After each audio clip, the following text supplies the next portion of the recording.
Cerita kali ini mengajarkan kita untuk lebih berhati-hati dalam mengambil keputusan.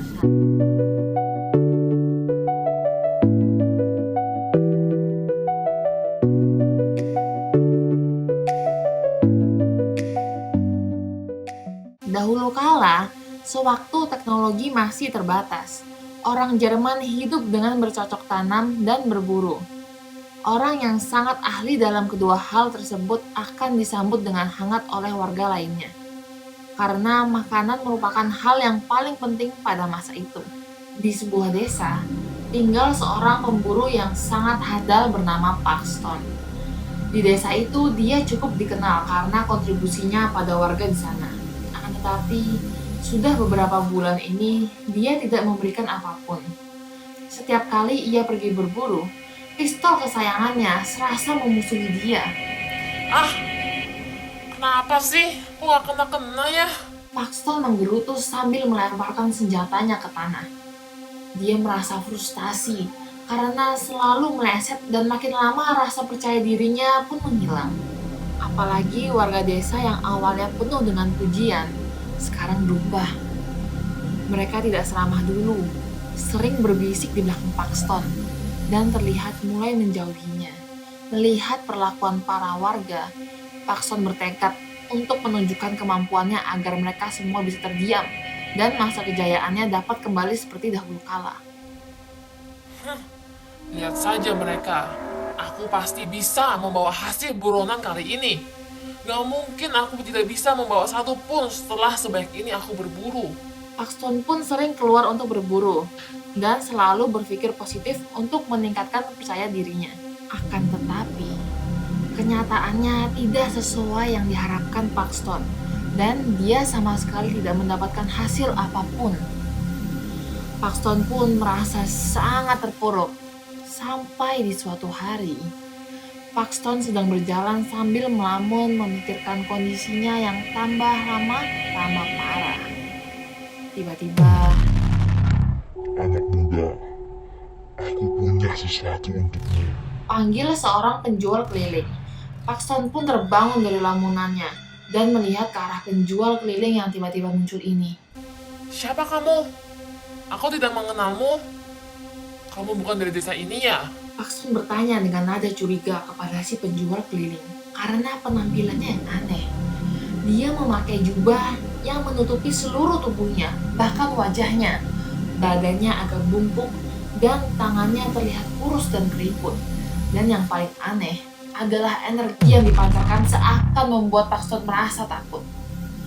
Penjual keliling itu menjawab Paxton dengan menyodorkan tangannya. Aku ada 7 peluru yang bisa mengenai target apapun.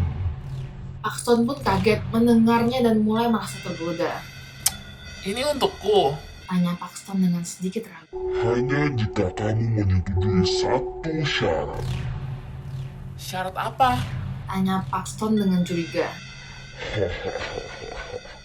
Syaratnya simpel. Untuk 6 peluru pertama, kamu yang menentukan targetnya. Tapi, satu peluru terakhir, aku yang menentukan targetnya. Kata penjual keliling itu dengan nada menggoda. Tanpa pikir panjang, Paxton pun setuju karena saat ini dia sangat membutuhkannya.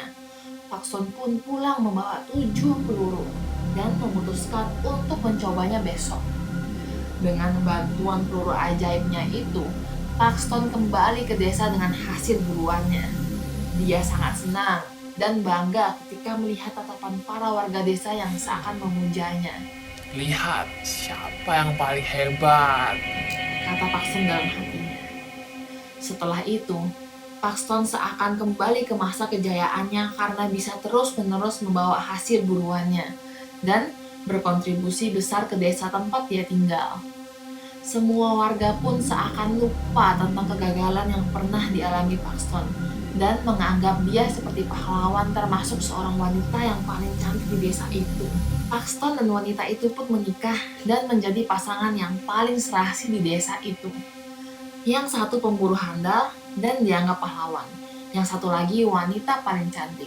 Sayangnya, kehidupan yang seperti mimpi itu tidak berlangsung lama. Paxton sudah memakai 6 peluru ajaib miliknya. Paxton mencoba untuk berburu menggunakan peluru biasa, tapi semuanya lepas dari sasaran. Setelah lama tidak memberikan hasil burunannya ke desa, Paxton yang malu pun memberanikan diri untuk memakai peluru ke-7. Mau nggak mau harus kupakai peluru ini. Kalau nggak, gimana dengan reputasiku? Lagian, si penjual tidak pernah datang lagi. Jadi bagaimana dia bisa menentukan sasaran dari peluru ini? Paxton pun pergi berburu dengan membawa peluru ke-7-nya yang dengan sangat ahli membidik ke arah seekor rusa. Suara tembakannya terdengar keras. Tetapi rusa yang menjadi sasarannya tidak jatuh seperti biasanya. Paxton menjadi bingung dan akhirnya pulang ke rumah dengan muka lesu. Gimana nih? Aku nggak bisa mendapatkan hasil buruan apapun tanpa peluru ajaib itu. Paxton berbicara sendiri sambil membuka pintu rumahnya. Sewaktu pintu rumahnya terbuka lebar, Paxton melihat genangan darah di lantai yang berasal dari dapur. Pikirannya pun tidak karuan karena rumahnya hanya ada istrinya tercinta. Dia pun lari ke arah dapur. Dan sesampainya di sana, Hah? Sayangku, siapa yang melakukan ini padamu? ia hanya bisa memeluk jasad istrinya yang tergeletak di genangan darah. Paxton meraung dan menangis. Tiba-tiba, si penjual keliling menampakkan dirinya di depan Paxton sebagai setan sambil tertawa.